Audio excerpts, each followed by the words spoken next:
All right, Kelly, thank you. Well, back to school just days away for some students here in central Indiana, including families at IPS. Sorry to tell you that, but this year, some big changes when it comes to the district's Rebuilding Stronger plan.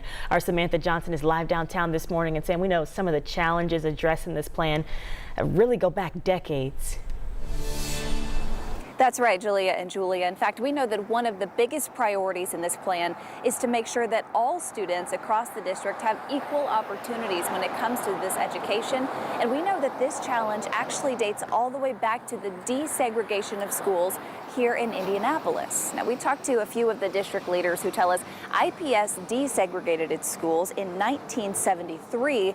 But that was close to 20 years after Brown versus the Board of Education ordered schools to desegregate nationwide. That's when some IPS students and teachers were bused one way to township schools where black and brown students had less access than white students at some of the larger schools. IPS Superintendent Dr. Alicia Johnson says those disparities are still felt today.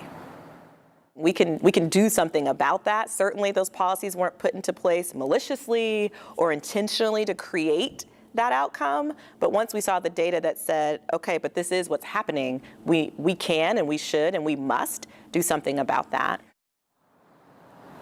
So one of the steps in this Rebuilding Stronger plan is to move to enrollment zones, which would essentially allow families to decide where their students go to school. Plus, the district is working to step up some of those classes and activities offered at many of those schools, topics like art and music.